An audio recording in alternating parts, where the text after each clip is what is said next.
Hi, I'm Ann V. Brady and I'm an adoptee, and this is my book, A New Beginning, Story of My Adoption, Life, and Service, illustrated by Eric C. Brady. I'm going to read from this book.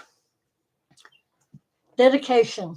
I am dedicating this book to my mom and dad, Ann and David Newman. They adopted me when I was 4 years old. It's dedicated to my family, which includes my brothers, Bob and Jim, my birth brother, Bob Pierce, and my birth sister, Sandra. It's dedicated to my mother in law, Anita Jones Brady Irwin, who encouraged me to write this book. It's dedicated to my husband, Ed Brady, who helped me to search. It's dedicated to all the adoptees and birth families who search for answers and closure. Copyright 2024 by Ann V. Brady. Preface. I wrote this book to tell my story, a story of love. It is the story of the love of a mother who gave up her children in the hope that they would have the life that she felt she couldn't give them. It is the story of the love of a family that adopted a little girl and gave her love and the support that she needed to believe she could do and be whatever she wanted to do and be. They have made me the person I am today, and I hope I have lived up to their expectations. I started searching for my birth mother in 1990. I wanted to know what my genealogy was, whether I was Irish, French, etc. I wanted to know my family's medical history. It's disheartening to go to the doctor and to have him ask, does anyone in your family have cancer, heart disease, etc.? You have to answer, I don't know. I'm adopted. Adoptees search for a myriad of reasons: medical history, why they were given up, curiosity to find out if they have siblings. Some adoptees never search. They just don't want to, and that's all right too. No one should be pressured to search or to not search. If I hadn't searched, I wouldn't have found my uncle and cousins. I would never have met my brother and his family. I would never have found out who my birth father was or found out I had three more siblings. I have changed the name of some people as I could not contact them to agree to be in my book. I want to thank the people who have read my book. I ask them to read it for any errors and tell me what they thought of my book. My spouse, Ed Brady, my ex-sister-in-law and friend, Betty Newman, my friend, Missy Pyatt, and my cousin, Barbara Quinn. Couldn't do this without your help and encouragement. I want to thank my son, Eric C. Brady, who drew the cover page for my book. Table of Contents. Chapter 1, Life After Adoption, page 1. Chapter 2, Moving to New York, page 4. Chapter 3, Life as a High School Student, page 30. Chapter 4, Life as a College Student, page 54. Chapter 5, Basic Training, page 83. Chapter 6, First Duty Station, Walter Reed, AMC, page 96. Chapter 7, DCI at Fort Gordon in Georgia, page 106. Chapter 8, William Beaumont, AMC in El Paso, Texas, page 149. Chapter 9, Tripler, AMC, Honolulu, Hawaii, page 157. Chapter 10, Fitzsimmons, AMC, Aurora, Colorado, The Search Begins, page 171. Chapter 11, Advanced MLT Course, Brook, AMC, Fort Sam Houston, page 187. Chapter 13, Retired from the Army, Job Hunting, page 207. Chapter 14, Working as a Lab Manager and Lab Director, page 232. Chapter 15, Working as a Microbiologist for the State Lab, AL, page 240. Chapter 16, Addendum, page 247. Chapter 17, Appendix, page 249. Chapter 1. I was born Veronica Cecilia Pierce on August 31st, 1954, in Tewksbury, Massachusetts. In 1957, I was placed with the Newman family to be adopted. I had to live with them before I could be adopted to make sure they were the right family for me. The Newman family consisted of two adults, Anne, Dave, and their two sons, Bob and Jim.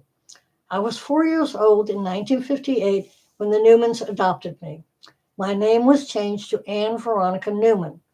We lived at 4 Hawthorne Street, Watertown, Massachusetts. I remember some things about the house. It had a front porch. It had 2 staircases leading from the first floor and joining to become 1 staircase leading to the second floor. I had a big bedroom and a big closet. It also had an attic where my Grandma May stayed bedridden. I had a small bed with rails on the side. There was grating in the floor of my room. I had to knock on my door to get out of my room because my brothers would shoot the target on the outside of my door with rubber darts. Below is a picture of me with my mom and a picture of me at the beach. Both pictures are black and white. The first picture is Mom and I, and that picture is my mother kneeling. She's in a white dress. She has dark brown hair. We're on a porch in front of the house, and I'm wearing a coat and looking at her towards the camera. The second picture is me at a beach in Orleans on Cape Cod. I'm bent over with my hands on my knees, looking at the camera. I was called Ronnie or Princess by my family and relatives. Ronnie was short for my middle name, Veronica. They figured calling me Anne would be too confusing as there were 2 of us. My mom used to tell me they loved me as much as my brothers. That's why I was chosen. I was spoiled by everyone because I was adopted, the baby of the family, and a girl. My hair was light blonde, almost white and unruly. My mother always had to use baby shampoo and conditioner to untangle my hair or it would knot up. Combing my hair was always torture, even with hair conditioner. When I woke up from naps, I would open the grate in the floor and listen to the conversations in the kitchen below my room. I would then close the grate, and go downstairs. I played tackle football with my brothers. They always let me tackle them. I went to kindergarten. I was friends with 2 sisters who lived down the block from me. They could cross the street by themselves and I couldn't, so they'd visit me to play. When they came on rainy days, my mother wouldn't let me go out and play in the rain. I would try and talk her into letting me play with my friends. She was afraid of me getting sick, so she wouldn't let me out. I used to go dig up earthworms and save them for fishing. Once I was so excited to find a worm that I ran up to show my grandmother. My grandma was called either Grandma May or Gran. Gran yelled at me to not drop the worm, which startled me, and of course I dropped the worm in her bed. She got out of bed screaming, and we had to look for the worm under her mattress. My mother told me later that Gran was afraid of all animals. We had a dog who was a black and white mutt named Dancer. One day after my mother had made oatmeal for all of us, my dad called us to look at something outside. When we got back to the kitchen, Dancer was standing on one of the chairs eating the oatmeal out of one of the bowls. Dancer got scolded for that. I remember I asked my mom why we never saw the lady across the street out in daylight. She said because witches melt in the sun. We lived on a dead-end street. My father and my brothers would play football in the street. Also during the week, my brothers and their friends would play in the street.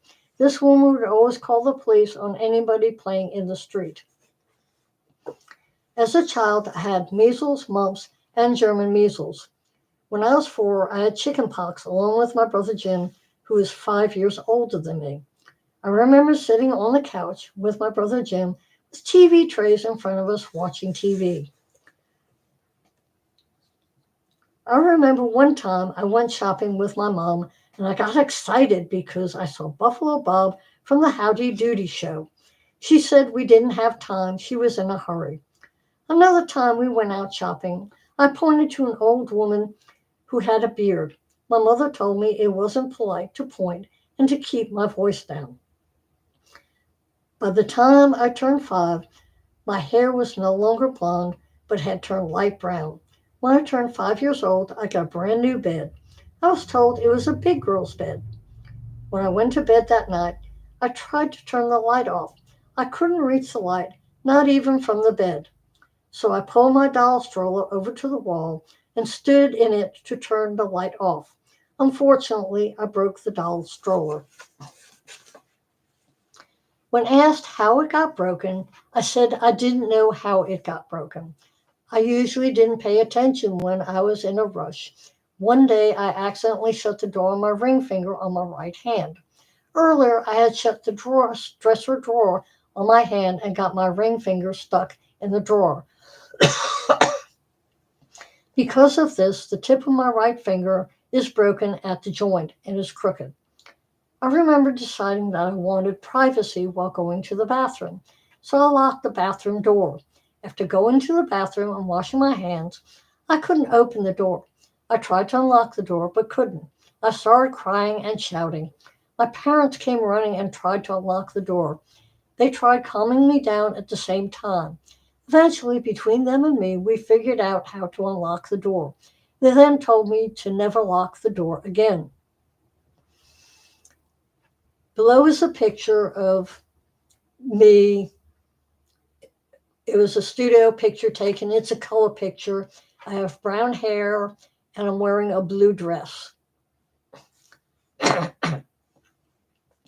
played with I played with all kinds of toys, dolls, toy soldiers. I was a tomboy. I even had a metal dollhouse with furniture. I remember a lady used to come with all kinds of dollhouse furniture from which we would select.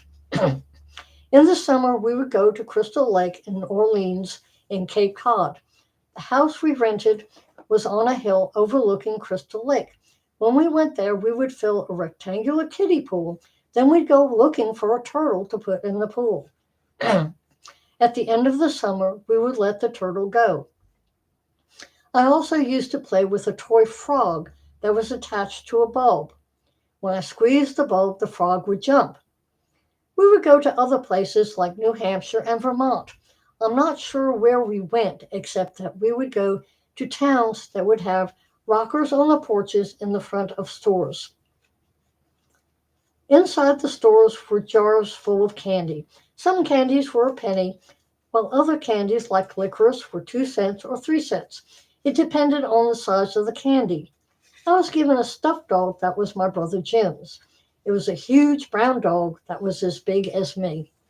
And that is the end of chapter 1. And if anybody would like to leave a message or a comment, I would appreciate it. This book is available at Amazon.com. I've placed links on my YouTube page that you can go to, Amazon.com, to buy my books. A New Beginning, the story of my adoption, life, and service, is available as an ebook for $2.99, a paperback for $15.50, or hardcover book as $16.50.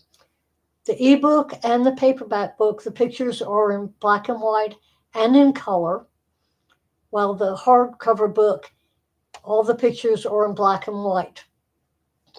I have another hardcover book that's $31, and in that book, the pictures are in black and white and in color. I hope everybody has a nice day, and feel free to leave a comment.